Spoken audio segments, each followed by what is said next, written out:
नमस्कार दोस्तों, मैं राजकुमार मौर्य प्रखर इंडिया यूट्यूब मंच पे आपका स्वागत है। समाजवादी पार्टी से बड़ी खबर आ चुकी है सुल्तानपुर लोकसभा सीट को लेकर के। सुल्तानपुर लोकसभा सीट पर समाजवादी पार्टी ने अपने जीवन काल में पहली बार 2024 में जीता और इस सीट पर बीजेपी की तरफ से प्रत्याशी थी मेनका गांधी, जिनको अपराजेय माना जा रहा था, जिनको मेन स्ट्रीम मीडिया हो, सोशल मीडिया हो, चारों तरफ बताया जा रहा था कि मेनका गांधी ही जीतेंगी। लेकिन मैं था जो बता रहा था समाजवादी पार्टी जीतेगी। अब इनके ऊपर ग्रहण लग चुका है। क्यों ग्रहण लग चुका है? इनकी सांसदी के ऊपर जनता ने जिताया है, तो मेनका गांधी ने इनके ऊपर केस दायर कर दिया है, इनके ऊपर याचिका दायर कर दी है। याचिका किस मामले को लेकर? उन्होंने बताया है कि रामभुआल निषाद के ऊपर 12 केस हैं। एक बात मैं स्पष्ट कर दूं, कोई भी पार्टी हो, लगभग सांसदों के पास केसों की लंबी लाइन होती है। कोई समाजवादी पार्टी के पास ही केसों की लाइन नहीं है। भाजपा में भी नेता हैं, उनके ऊपर भी केस हैं। तो लेकिन इन्होंने अपनी जो चुनावी हलफनामा होता है, नामांकन कराने वक्त बताया जाता है चुनाव आयोग को, उनके मुताबिक उन्होंने कहा है कि 8 ही इन्होंने दिखाया है, 12 है और 8 दिखाया है। तो इस हिसाब से इनकी संसद सदस्यता रद्द की जाए। अब रद्द होगी तो फिर से चुनाव होगा, तो मेनका गांधी को भारतीय जनता पार्टी फिर खड़ा कर सकती है। हो सकता है उन लोगों के दिमाग में हो, क्योंकि मेनका गांधी लगातार चुनाव जीत रही थी, लगातार। और जब भीम निषाद को टिकट मिला था तभी मैंने बता दिया कि समाजवादी पार्टी सीट को जीत लेगी, क्योंकि पहली बार अक्लमंदी के साथ टिकट बांटा गया। हमारी जानकारी में 2017 के बाद 19 का चुनाव हुआ, 2022 का चुनाव हुआ, 2024 में बढ़िया टिकट बांटा।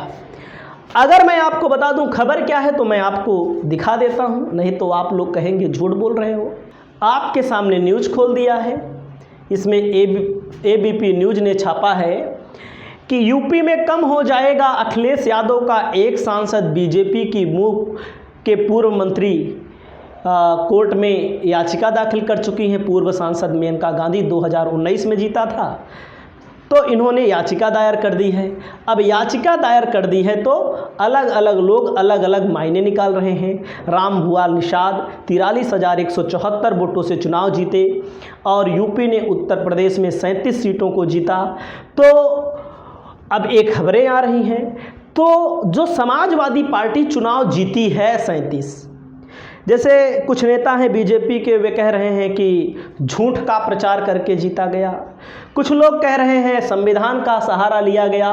भाई, जब भारतीय जनता पार्टी के नेता बोल रहे थे 272 सीटें चाहिए सरकार के लिए और 400 चाहिए संविधान बदलने के लिए, तब बीजेपी के वे नेता कहाँ थे? झूठ का गुब्बारा बता रहे हैं। समाजवादी पार्टी ने अक्लमंदी के साथ टिकट दिया पहली बात, और वैसे भी 10 साल केंद्र में,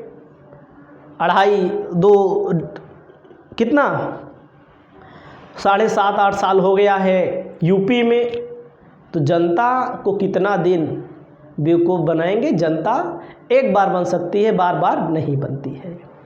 और दोस्तों, मैं आपको बता दूं, एक खबर मैं देख रहा था गोदी मीडिया का, उसमें बताया जा रहा है, जैसे अब बात आ रही है उप मुख्यमंत्री जो हैं केशव प्रसाद मौर्य, उनका नाम आ रहा है बार बार, बयान आ रहा है बार बार मुख्यमंत्री पद को लेकर। लगातार योगी आदित्यनाथ के लिए सुर्खियां चल रही हैं चारों तरफ। डिप्टी सीएम हटाए जाएंगे, हटाए जाएं ना हटाए जाएं उससे कोई मतलब नहीं है। लगातार बखान किया जा रहा है। आप लोग खुद समीक्षा कीजिए। 2017 में जब योगी जी मुख्यमंत्री नहीं बने थे, 2017 में जब चुनाव हुआ था, तो बीजेपी के पास 2014 में बीजेपी ने 71 सीटें यूपी में जीती, 17 में बीजेपी ने उत्तर प्रदेश में विपक्ष का सुपड़ा साफ कर दिया।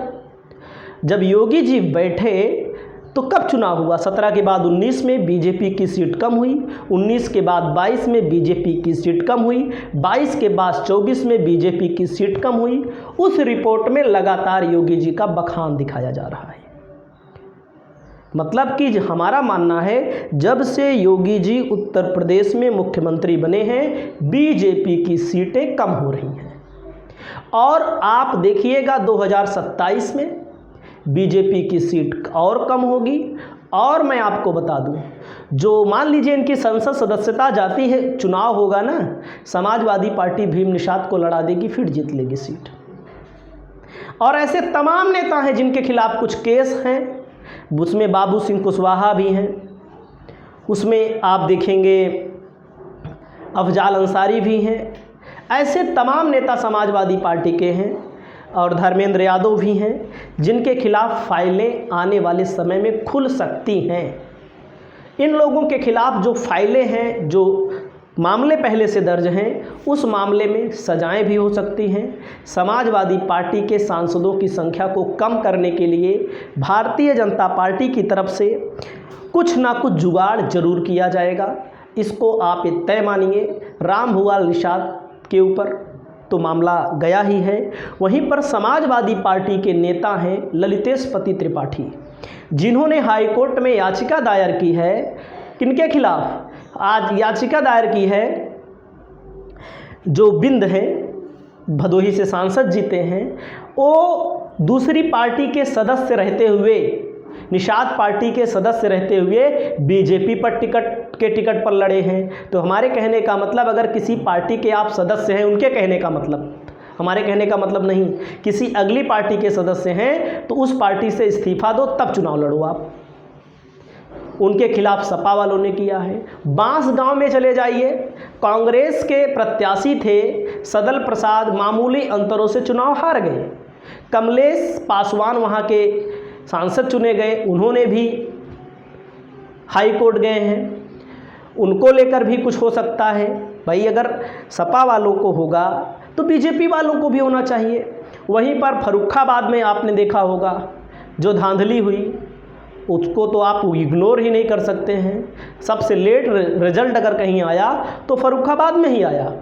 तो ऐसे तमाम मामले उत्तर प्रदेश में ही नहीं, पूरे देश में आपको देखने को मिलेंगे, क्योंकि बीजेपी की सीटें कम आई हैं, बीजेपी को परेशानी हो रही है। मोदी और शाह उस हिसाब से दहाड़ के नहीं बोल रहे हैं। जो लोग दहाड़ के बोल रहे हैं, जैसे उत्तर प्रदेश के कुछ नेता हैं, वे कहीं ना कहीं बड़बोलापन दिखा रहे हैं। जो कह रहे थे कि 80 की 80 सीट जीत लेंगे, खाता नहीं घोलेगा, समाजवादी पार्टी समाप्तवादी पार्टी है। तो जनता ने वोट दिया है दोस्तों, जनता ही न्याय करेगी। आपकी जो राय हो रामभुआल निषाद और मेनका गांधी के इस केस में, आप अपनी राय जरूर बताइएगा। नमस्कार।